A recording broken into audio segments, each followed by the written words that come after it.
ভুল চিকিৎসার অভিযোগে তুলকালাম। অস্ত্রোপচার শেষ না করে রেখে দেওয়ার অভিযোগ। নিউটাউনের বেসরকারি হাসপাতালে তুমুল বিক্ষোভ, ক্ষোভে ফেটে পড়ল রোগীর পরিবার।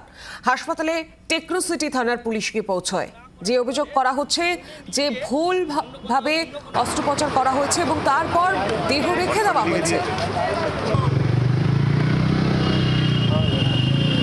আরো বিস্তারিত জানবো গোটা বিষয় নিয়ে টেলিফোন লাইনে রয়েছেন প্রতিনিধি সৌমেন ভট্টাচার্য। সৌমেন, যে অভিযোগ তোলা হচ্ছে বেসরকারি হাসপাতালের বিরুদ্ধে যে ভুল চিকিৎসা করা হয়েছে এবং অস্ত্রোপচার করে দেহ রেখে দেওয়া হয়েছে, কোনো চিকিৎসা করা হয়নি পরবর্তী।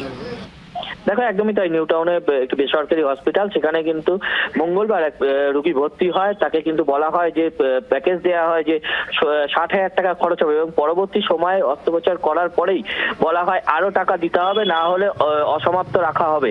এবং এই ঘটনার পর কিন্তু পরিবার তারা কিন্তু বিক্ষোভ দেখাতে থাকে এবং গতকাল তারা নার্সিংহোমের সামনে দফায় দফায় বিক্ষোভ করে এবং হাসপাতালের তরফ থেকে তারা কিন্তু যেটা বলে যে তারা সরকারি হসপিটালে তাদের পেশেন্টকে নিয়ে চলে যান এবং অন্যত্র গিয়ে চিকিৎসা করান।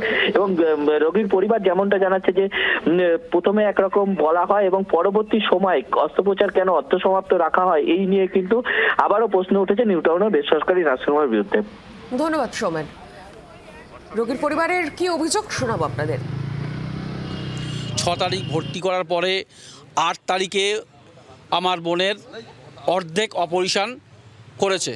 তারপরে অর্ধেক অপারেশন করার পরে তার আগে ওনারা কোনো কিন্তু রিপোর্টগুলো করার কথা ছিল, সেই রিপোর্টগুলো কিন্তু করাননি। আমাদেরকে যখন জানানো হচ্ছে তখন অলরেডি ওটিটা হয়ে গেছে, মানে অর্ধেক কাটা হয়ে গেছে। উনি দেখছেন যে এখানে অনেক খরচা সাপেক্ষ, তখন বলছে আপনারা সরকারি কোনো হাসপাতালে ব্যবস্থা করুন। তো আমরা বলছি যে এই কাটা অবস্থা আমরা এখন কোথায় নিয়ে যাব। বাংলার আওয়াজ, বাঙালির আবেগ, জি 24 ঘন্টা।